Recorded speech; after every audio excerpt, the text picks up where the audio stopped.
tongia I rātou I maa, ma vai e sea I ili. Na tofoina na oti I rātou na fasia I le pelu. Na whewa I soro ma o ofu I pau ma moe ma pau oti.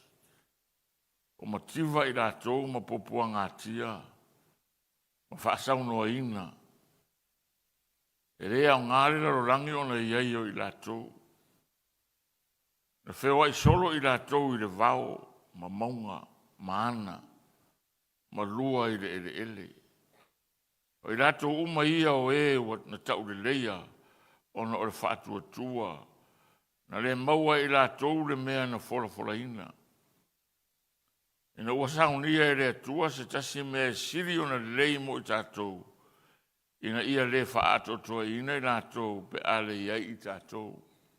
O le nei, o tātou foi o lo ua vangvangaia e le whapotpotonga o e mata mai e whapea o na tō tele.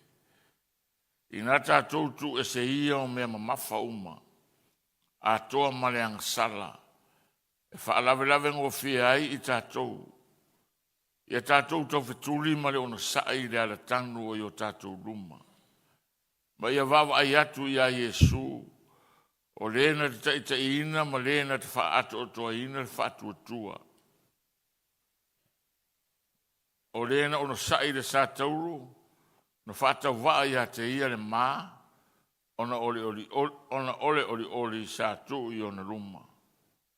O nofo foi o ia I le tūtau matau o le nofo alii, o le atua. Still others had trial of mockings and scorchings, yes, and of chains and imprisonment. They were stoned, they were sawn in two, were tempted, were slain with the sword. They wandered about in sheepskins and goatskins, being destitute, afflicted, tormented, of whom the world was not worthy. They wandered in deserts and mountains, in dens and caves of the earth. And all these, having obtained a good testimony through faith, did not receive the promise. God having provided something better for us, that they should not be made perfect apart from us. Therefore, we also, since we are surrounded by so great a cloud of witnesses, let us lay aside every weight and the sin which so easily ensnares us, and let us run with endurance the race that is set before us, looking unto Jesus, the author and finisher of our faith, who for the joy that was set before him endured the cross, despising the shame, and has sat down at the right hand of the throne of God. Hallelujah. Ai materi malanga na whaawawina le launga sa amata le sunga ia ili afi. E whatatau le tatou whainga malanga i le laurangi le nei. Which is o le reality na o le soifuanga le nei. O le whainga malanga. Ma le teimi te whanau wai e o le teimi e te oti ai. O lo wola o ngā tutonu o ia event, o le whainga malanga. Amene. Peila o na whaamatala ina e Solomona, o le whainga malanga I lalo le la. Mai o le whainga malanga I tumu I le whaatau waa. Wana o se, o le ale whaasamoa le upulea. O no turi ina o le matangi ai le mwhaiona e maua. Pamatala mai o le oranga I lalo le la, life under the sun is vanity, vanity, and vanity. O lona winga, o se whamatalanga I tūmu I le. Ise, o loo iei tu tonu le lui tau tere lama. Ia te oe, ia te au, o loo soifua maora I lalo le la. Amene. o lo tātou wola I lalo le la. Ai whai mai Solomona, o le whamatalaina leo le o langa I lalo le la. O le o langa whatau waa. Ia pei e māmāra whatau waa. But vanity on the wing o le o langa I leise au ngā. Ai o le winga moni o le tusi lea le whaila unga. O le olanga I lalo le la e au noa ma le atua. O le olanga whatawa. E whatawa mea mape a le ai le atua. O nā o se olanga e te whiu I turi le matangi e te le maua.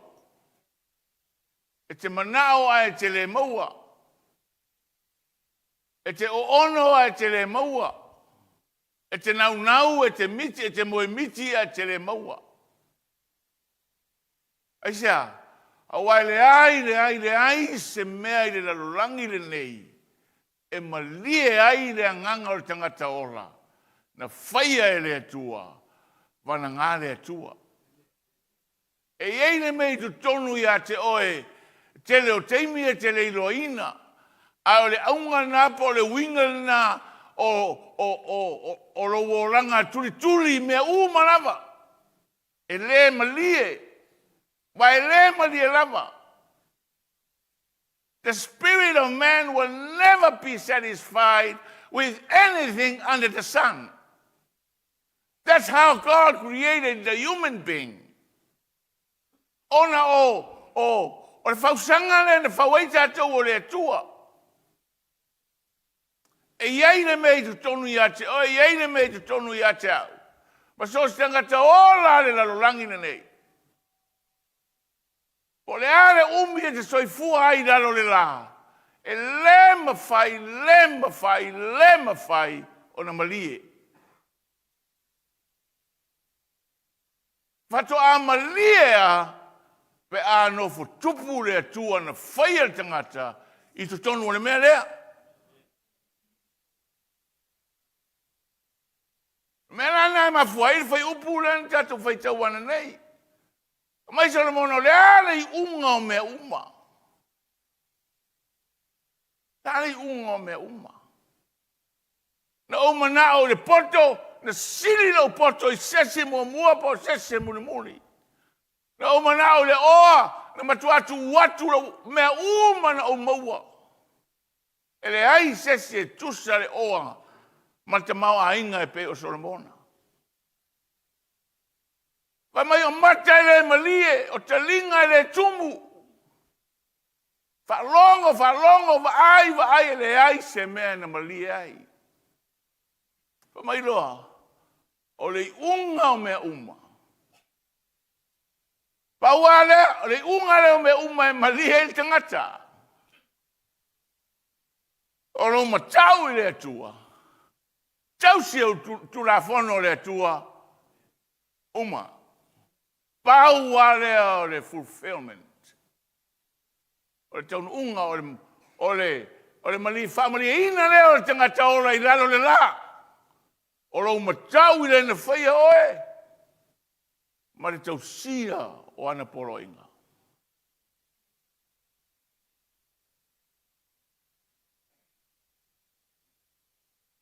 Ma whatever noai ma te launga ai le whono whaiwhi au sa ma o iai. Vi ia le atua le avanoa.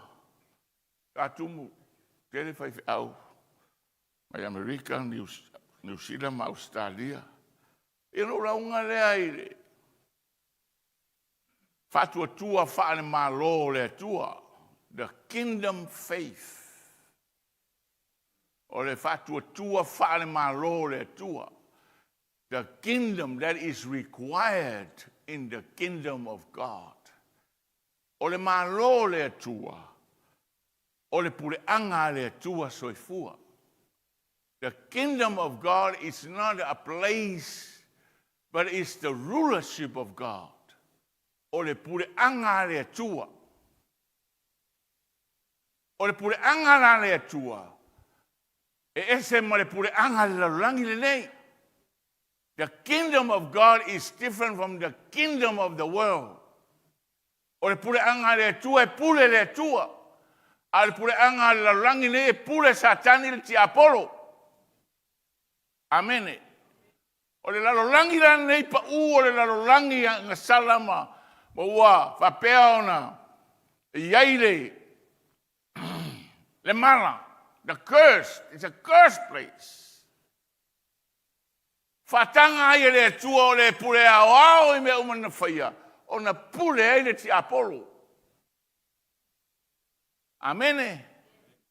A pe whainga tauna e wa aile me le ma whainga tauna e te tonu ai. Na alu le whai tau le lua kolonito mta upe wha. Whai upe tolu ma le wha. A whai wa ufitia la mātou tala le lei. Wa ufitia ia I e wa whano. O wha tau asoina manatu o I rātou o ere te tonu e le atua o le lalolagi le nei. O le lalolagi le nei o lo pule ai satani. O le mea nā lea e nofo mai fresā. E te le fia le upu le atua. E te kritisaisinga le fionga le atua. O na o laenga lue mai le anganga le ti Apollo ia te oe. Amene. Anga lue la ti Apollo tangata. Mea nana e whatau asoina ai mata o tangata. I le lalolagi le nei ma le te tonu ai le atua ia Iesu Keriso. Ono ngā luenga na a le pule o le lalolagi le nei. Satani. Amene. Pai tau le tuspa ia e mana malamba le iai. O le malola o le atua. E pei ona maninoa I le awa oina I Iesu Keriso ona orona auso. Pe mai Iesu, ao tou te talo, whapea te talo. Amene. Ao tou te talo, whapea on tou te talo. Our Father, mātou tamā o I rangi, ia pa. Ia pa ia rau suafa, ia o mai lau pule, ia whaia rau finangalo I le lalolagi. E pei ona whaia I whea, e pei ona whaia I le rangi. O te talona na o Iesu le uso.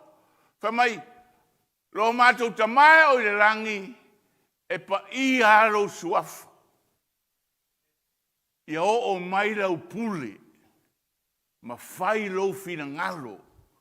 I le lalolagi lea, e pule aile ki Apollo. Aia, o mai lau pule, whai lau fina ngalo, I le lalolagi, e pei ona whaia I le langi. Manino ia. A o le mai Iesu, a o tou te talo whapea. Aisia, ranga leo tou te I le lalolagi, e pure eini ki Apollo, a e leo o kongi lalolagi. O tou ia, o wala uina le atua, e le nofo le lalolagi, a o tangata o le langi. Tou te ola I lalo le pure ale atua, o le ona le langi ma le lalolagi. O tangata lalo malo le atua, e ola I lalo le pule le atua, a le ola I lalo le pule ki Apollo. O le whawhita uri lea, le whawhiangai nei ma le kālesi.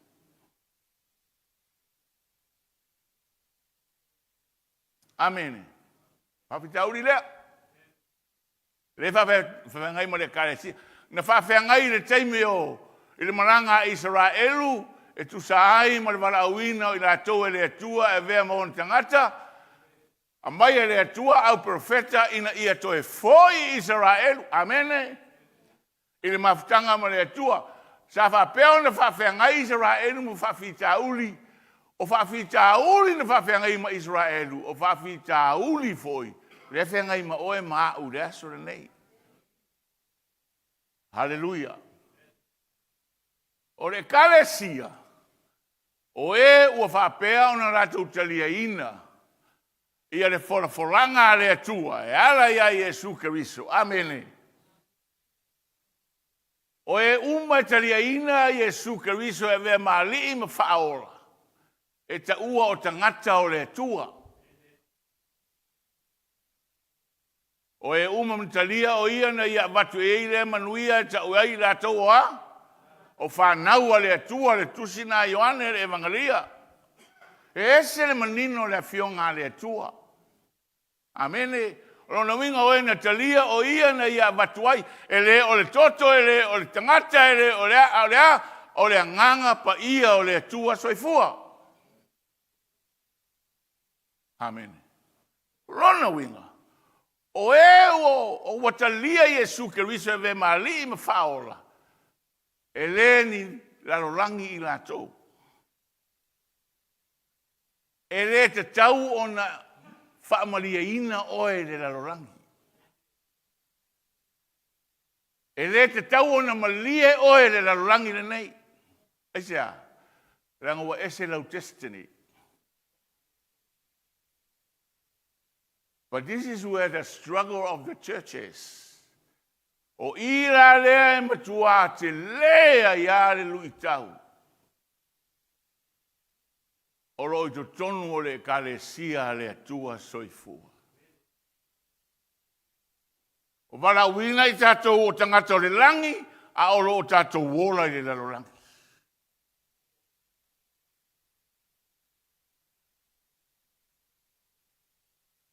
O le urutala o le whaatua tua, wha le malo le tua. The kingdom faith. O le whaatua tua, wha le malo le tua. Le ale whaatua tua, wha le malo le tua. Hallelujah. Tusi Paulo le kalesia I Korinito.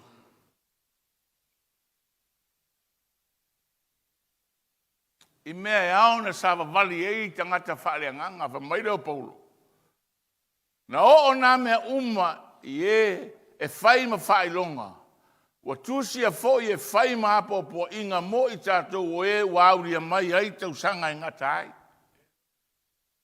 O lo tala no ai Paulo I na ula I le atua ma latou feoti. Amene. I tusi na Korinito mai Paulo. O mea uma na tutupu. Ia I tātou ia, wa tūsia I lalo. E vea ma whate ta inga ia ta I tātou, ma apopo inga ia tātou. E le urangia le atua. E te le ta alo I le atua. Amene. O le atua e au le nana pule au I me uma. E pa ia le atua. Hallelujah. O le lui tau tere la le alo whawhia ngai nei mai tātou. I le lalolangi le nei. Hallelujah. Pea ngai o apa noa e malanga ai. Aftai fo I le tua e le apa noa na malanga ai. E te wapa ai ai. Le whaingo fio na lo fia o le kalesia le tua. I winga o le lalolangi le nei.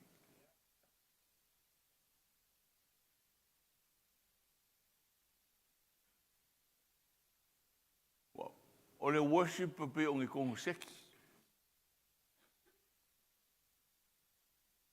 O tau wanga leo. E pese ale mea uli ia, e ongo mea ale mea uli ia, I langa style wha mea uli. Ai a whaka I kairo ia iskangaka.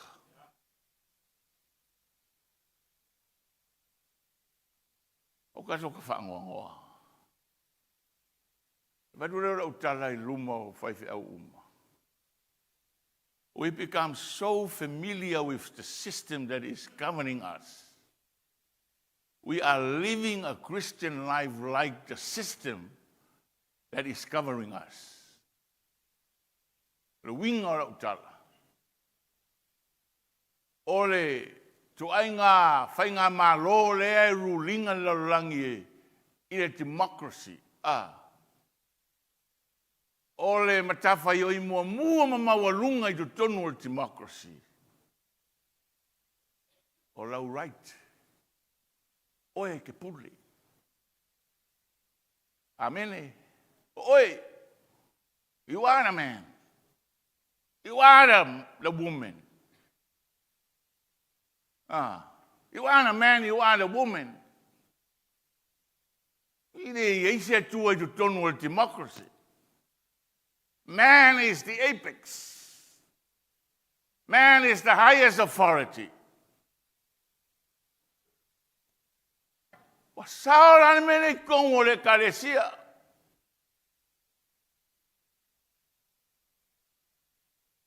Pule ya kanga pe fafenga operate longo ranga kongo le kalesia.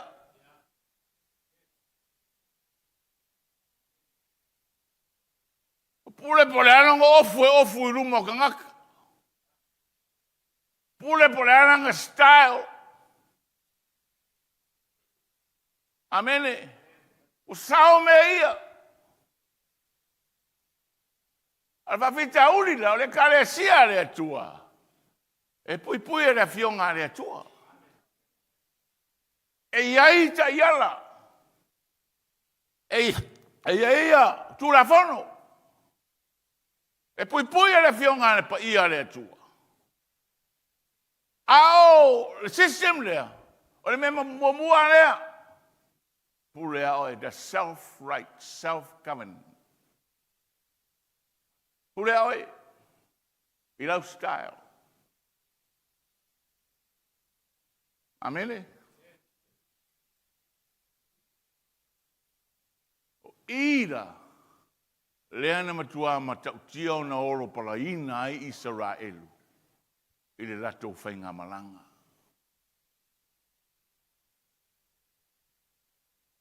Ina matua I oro palaina ai Israelu. Ile aveo I rato. Ma atu nuu e atangia ile pa ia o le atua. Lermen tupu. O fata itai Israelu. I nuu tua oi. Amene. Ua pule a rato. Ma fai o rato roto. Ua tiai le atua. Ai fai o rato roto. Mai la o mai le teimile nei. I le makau kia o le whai o le whingalo o le atua mai le amatanga. They have suffered the consequences of rebelling and leaving the counsel of the Almighty God. They left the counsel and do what they've seen in themselves is right with their eyes. Hallelujah. Fafita ulina. O mena tupu. Wa tu le tua. O lena avea matua ya te lato. Ai ua whaine me ma neia lato vai. Rongo le leo lato rangona. Ia pei lato o isi no tua oi. This is the same problem we have in the church today. Hallelujah. Hallelujah. Fai mai hallelujah mai mangai ai. Mai Yesu. Me mo mua e mana o muri mai. Die to the self. The same problem. O le mea foi lea. Na ave ia Israelu. Le voia mai a tatou. Ma Yesu a e fia muri mai a tau. Pa fiti o ia tau. I'm the Lord. I'm God. Aya. O au le tua. Me momoara. Amoro sa tauro. Muri mai a idea ia tau. Hallelujah. It's hard. Este le whaingata. Hawhita urira le rewa. O I tono le kalesia. O whai mea ina ia fia mai ei tangata. O whai whato sina ina ia maroa I paroka. Amen. That's the system. System leale. That's the number one thing in Congo democracy. More campaign. That's how democracy is operated. Campaigns. Al malo le atua le in campaigns. Pe fia e fai al fina ngalo le atua. E le fatau ia o e fatau le atua, le fatau ia tau fatau le atua. Di mako si e fatau ia oe. The kingdom rule, e fatau le atua le fatau ia tau, po le alo au le lei, po le alo mawalunga, po le alo poto, e fatau le atua le fatau ia oe. O whawhita uri lana, wa mai nei ne pule le atua I tono na kalesia, e le nofo le wai, because wa amatanga masangi ka ko, wa masangi ka ko le system le ka ko le langi nei. Amene. Tu mai lole, il pule le atua, oh, kuai whainga ka, very hard. Ama ta upura lea, e whatau tonua, I le whainga tā, ma le struggle, o le whatua tua wha le malo le tua. Hallelujah. O le whatua tua wha le malo le tua. Na tofo ina isi tau e munga, ma sasa ina a toa manono atanga, whaingofia ia upu, whaparangi. Still others had trial of mockings and scorchings, yes, and of chains and imprisonment. They were stoned, they were sawn into ililua, were tempted, were slain with the sword. They wandered about in sheepskins and goatskins, being destituted, afflicted, tormented. Kau kia mea. Aisea, e le tusa, le oranga wha le malo le atua, ma le oranga wha le rangi. And they were willing to be sawn in two.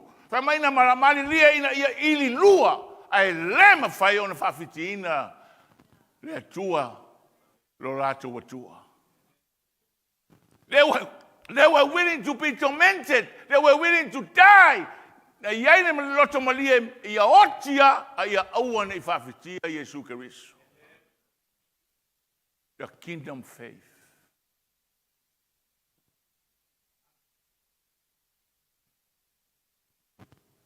Hallelujah. Kingdom faith. O whatua tua na whane malo le atua. And that's a piece of line. E maka kia le manga i ka kongo. Pai upu ia. O whai tō whapena ua tuspa ia ringi chapters. Kusinga kuspa ia ringi chapters. Kua whai ngia chapters e au poko ao. Kuspa ia mo manuscripts fo ia kusi whatoro a koha. So sukasi surua is a whole narrative. O mai survalu ve mai. Of whom the world was not worthy. O le mangaku o ka ngaka ia. Wale the willingness to die. Why? The world is not worthy. Ko mai dar kai milingai, oh my goodness. Fefere oki. Ma ngai le larangi. Fei lafi le larangi. Kere le oa le larangi. Ma ngai le larangi, fiui ai le larangi. Ah, le larangi ngai. The world is worthy of living. Mai kara kamaia, the world is not worthy. I rather die for the sake of the cross than to live in this world. Hallelujah. Ale, whapunga ngā kuspaia. Ngā rai ang mali e ili lua. Wha ku lunga e ili mai lalo lunga i lalo. Makau kia. Aisea, o le lato tau tinonga, ai se value lalo langi ngi. I roa e kako e karesia. O le kau ki ngonga kong wanga e kaunga i le karesia Yesu. . 'There's no value here. There's nothing. Masani na utau tala le tatu e kalesia. O lo soi fua moro wora marikala kavika. E pei ole umi ole anga. A fuori e konga lo makua e le fuangi fuku mangi ingisi. E fua ianga. Whirau ia konga ngā singa luas fruanga aranga whaiangei. E sao. Ole anga mero kuspo i olo wora moro wora e pei ole anga. Te vai. A le ola e whaavau e rese i unga. Sa loro ki Apollo fa mai Samoa, se o menga le ola e whaavau ko ai roa pa e oki. How stupid that is. Amene. Whapea, ngā le anga alo wora. A le whaavau e ke le oki.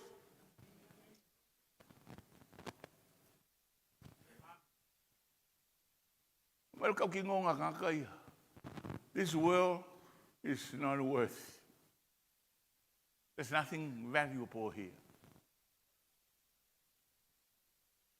And they were willing to die for the sake of the covenant that they had to fight. Mga ia la fai upu ia mai la ia. E ui le vanga maka ngo fie ka ukingonga. O ka se maka ukia mele. E ui le maka ukia ke loe fainga kaya ka kongu ka kongu ke loe ke lo ka ko e 𝚗𝚙𝚢𝚡 ka ukingonga koa i or kala le lei. Whakario e malau kari ngā mea. Ai pe mai kara kuspa ia. Ai la ko ke le i maua le foranga. Amene. Ai oro whakari le akua se ia. Mō kako, inga ia auange i maua ngā o lako, ai maua whakasi uma makako. Ha? Ai upunga e fia, kolus furma le fast furu. God having provided something better for us, that they should not be made perfect apart from us. E uinga makaukia mamatu ia, ana na ui ai le i maua i la taura foranga o le taunu unga.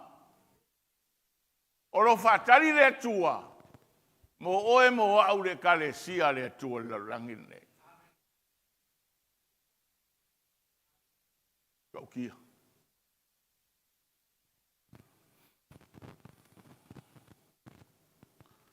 Mea na e lua, kukusa le lei ai. Me mo mua,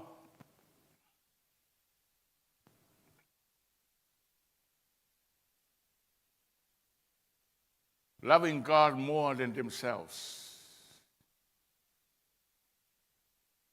Men on a lure, the world was not worthy. The call and obedience to the word of God is the utmost purpose of life in the world. Ole para au mare ola ustai le tua ole bafuanga mawalunga na o lowo langa le langin nei. E kalesia le tua. Le kalesia le tua. Hallelujah. Miro Paulo. O mea nga ui ai la tau ia. Whapenga foi kako ke ui ai. A kongo le ko yengi pūrenga. Wa lewa pūrea ke mo kalasi la langi a koa le ngei vai kau. O le kaimin kusiel kuspa ia sa pūrea le kingdom. Kingdom rule o kupu. Makamari. Amene. Sa ia ila whasalanga whapena. O le kangaka e leu ska i le sa whai e paulo o ia sa alu e au ma mai kangaka karikongo ia Yesu e whare pui pui. Sa ola paulo i lalo emperor for Roma. So it came of writing, it was not a democratic system, it was a kingdom system. It was kingly system. E pure le tupu. Kei mira ngā rentu si ai le mea lea. Au ka koura vai keiminge, ia lewa pure ka koua democratic rule. E pure al ko inga e ronga ia ke ia. Le foi e pure lava oe ia iate oe lava. O lo roto pure ai oe, le to e pure ai ses. Ai o lui tauna ni malo le tua. O le la te ilalo o le pulenga lea. A lewa e tali e ina Yesu Keriso e ve mali me faola. O le la e tau le taua i, po fe tonu e pure. Pe pure Yesu, pe pure oe, o fa fita uri le iei nei, e luas furu Yesu, ai valus furu pasenge lau pure. Menana, you find Christianity to be very hard. Ke mau menga o lau aire o ranga whaleanganga o se mea whainga kākere. Aitea, o ngai valus fulpasenge lau pule ai luas fulpasenge Yesu. O le whātua tua whane malo le tua. O oe le eisau mea o Yesu e ona mea uma. Amene. Whātua tua nā whane malo le tua. E peila le tala le sau whamatala le ina le. I tusi nā luka le whiutuna i ngā Yesu mauna so. Hallelujah. Pea koe Yesu o ona toi aso e o mai aso whale tonu. Aso e kausu wai ei ka ngaka. Aso e amu ei ka ngaka. Aso e ika i res ka ngaka. I res ka ngaka there will be offenses coming. It's coming. Mai le so le aso uloa pe aso uso ia oe. Anga le anga ia oe. Seek your forgiveness. Amen. Paku Yesu, rasa ukali. Fa fiku, ma fiku, ngi fiku. Fa se lau mong kupu le aso e kas. Paku Yesu, fa mangalo. Aisia, this is how the kingdom rule of God operates. O le malo le tua fa mangalo. Fa mai lo le au so mo le o apostolo. Se Yesu. Se fa ke le la mako fa kua. Wa o lako loa. Humanly speaking, ele mawhai. A le se wha mangaro kongu kako malo. A ea. Pei se mea. Ai lo roku uma. E lo roku uma ele se wha mangaro. Rai me wa kumoe mulungu. Le se wha mangaro. A ea. Menga ku mui mulungu. A inga koko. Ha? Menga ma Yesu ke risule a onga kusi o ia Paulo le a onga koringiku. A nga le se uso e ura. Awa ki alu kai. E le fa masingoa le langi le a inga o le akua. A le ama masingoa fa mangalo. Aisia e kau saul kau i marunga. Amene. Amene. Al menga ukumu kumu le ai se fa mangalo. Ma le pe uma me uma o le se fa mangalo. Ha?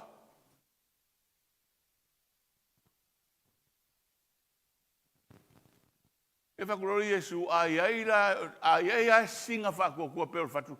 A ua ko fa ko singa pi ele me se ko ilo mai. It is so tiny. Alkala Yesu ere or kele or fakokua. It's nothing how big, how small. I say, ole perception of a democracy. You have the right, but that's how they operate. Out there, you have nothing. What we put it out me. Amene. Amene. Malo Yesu. Okay la, ai se faku singapi fa ke fa ya kure. E la au dia I makiai. E ese si o ko e ese au. Mantuatala. A saula la au na mai wo sa fa mo manga. Hafu le ba ku ke wa ki nga inga wo sela. E ke whape aku e lau au ma saurua ka alo whai. La re aso a. Saurua ngufo I lalo whaisau me ainga rue ke moe. Re hai. Ama Yesu re hai e re whape ngā. E saurua le au ngai whaku e ia. Kope me leo sa o me ai a mango ainga. Ka penga uma le mukuka ma iksua e ma maha uma me uma. Ma kua roi ke moe. E sao. Karanga Yesu ngwhai ai. Why? Why? The principle is ole ka iala fa pulenga fa tupu. Amen. Ole tupu ale tupu. Ole au na. Fema ile au nga le sa fa kaul ma keki au nga. They were slaves. ngā ofo, whakau kupe, a mai, e se right, e se pule, o le mea, ua sau fōira le au ngai kongo le whanau le kupunga, ke ilo alo ngā kiuki. He knows his position, his place. Whakau mai, it's no longer himself. He has no right. Rāra kara Yesu, kako ki whapeange o kako wā? Aisia, whakau kako.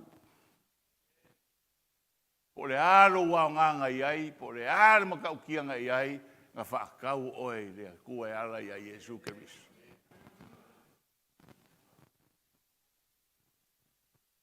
Hallelujah. We have done what was our duty to do. O mako whaia e peia, o mako kiuke area.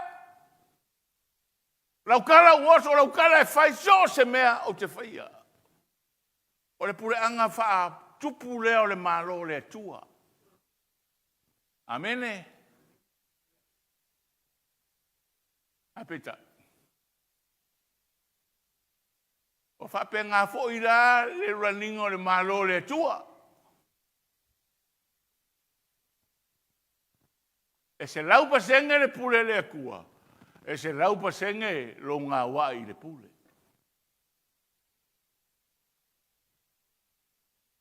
Afrika urira le mawange. Oh, that's why we are struggling. That's why we are struggling. E se soi fua ro whatau te I le tua marono fina ngaro. Po o le leu sta. You will find the road to be very rough.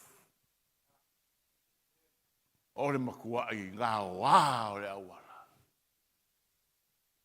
Si o whapika uri rea tātou te ola ma tātou le larorangi nei. E tātou te whatusaina le pule le tua I le pule le tangata. We become so familiar with this world and the systems ruling this world, we liken God like the rulers of this world. A ole tu le mawhai. Ona whatu saina le tua. I so se tupu, so se tamari, so se palemia, so se tai o le larorangi le nei. Po oe o le pope, po oe o le paupo, oe o le piko popo, o le whaiwhe au pe aposkoro pe, e le mawhai o na whatu stusa I le tua.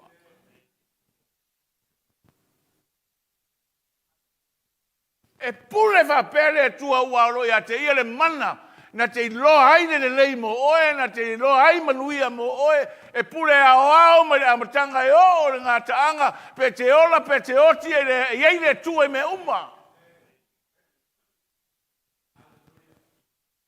Amen. Not only that we liken God to be a human king or a human ruler. Awa tātou wōrai hoi whapea. Whainga tā haina usta ia le whionga pa ia le atua. Amen.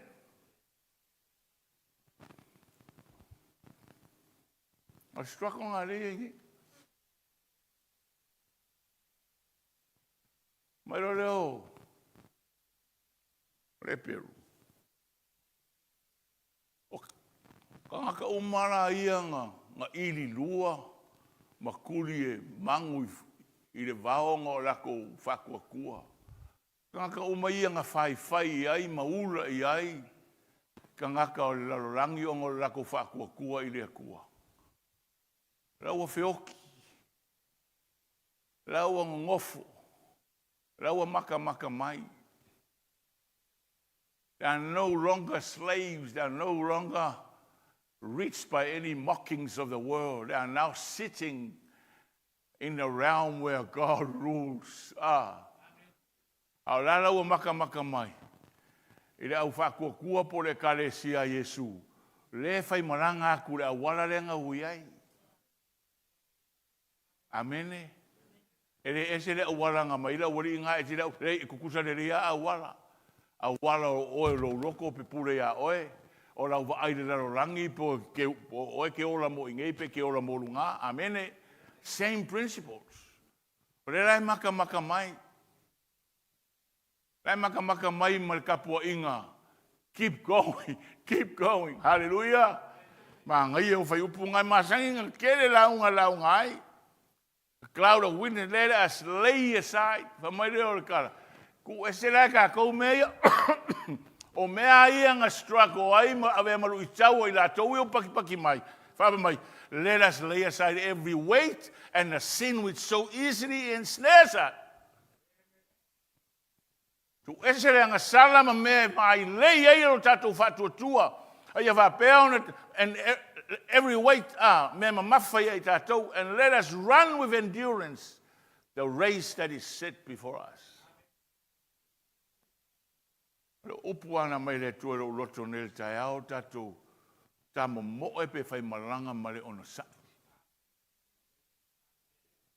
Let us run with endurance. Hallelujah. O le fatua tua fa le malo le tua. Ke kumu le ono sa. Ke ono sa I langa le ke iloa. E fa maoni le tua e le stangata pe pero ai. O afa pita uri o ame va I o fonga ma e tai ai la rangi nei. Fa maoni le tua. You may not see anything, any solution, but God is faithful. Hallelujah. Hallelujah.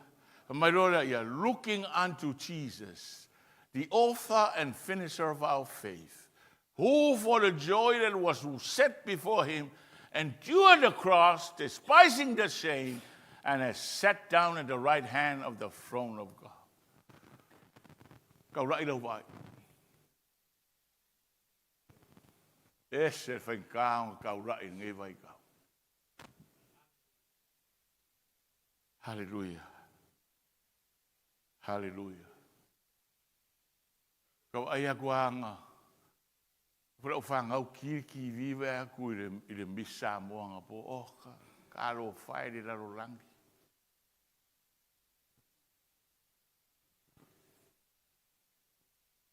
E wharongo mai wawa ai. Oh my goodness.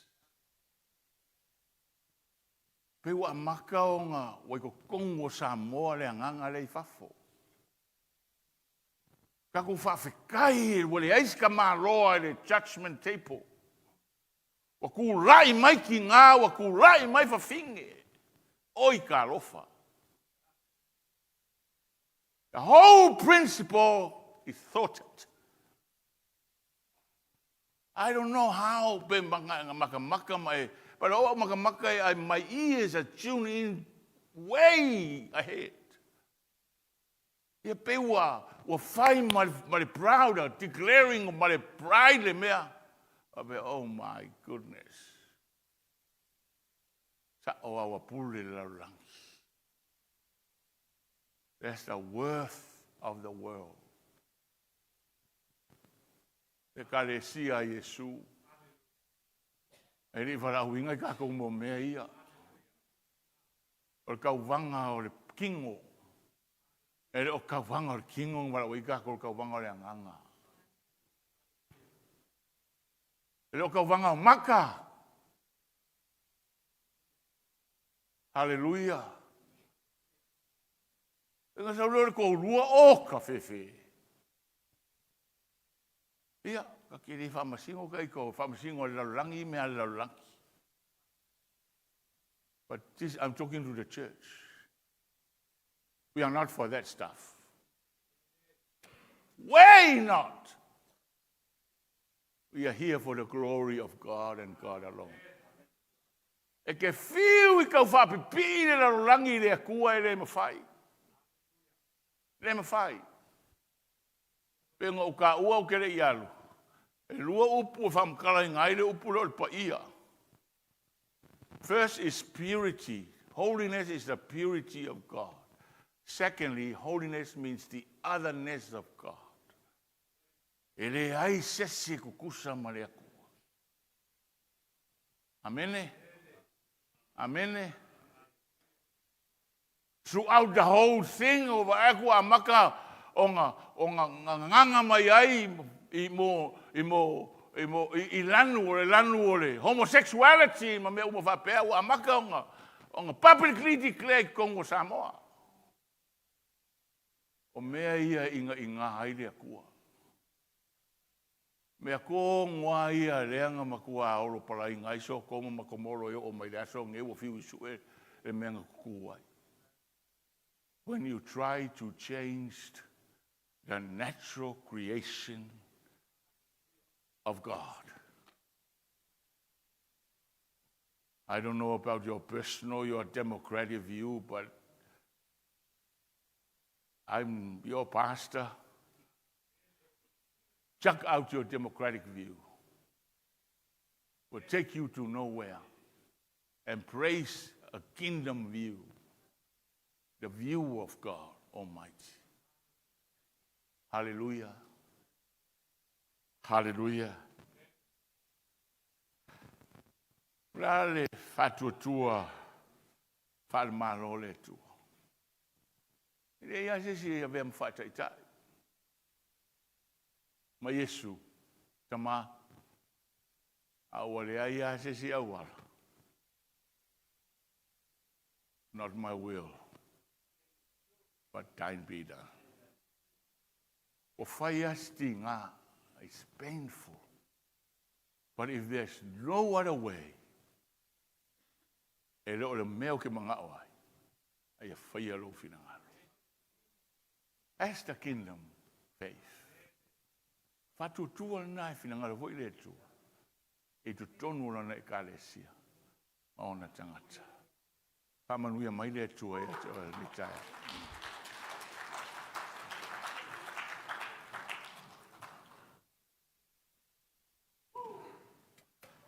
Tato tula.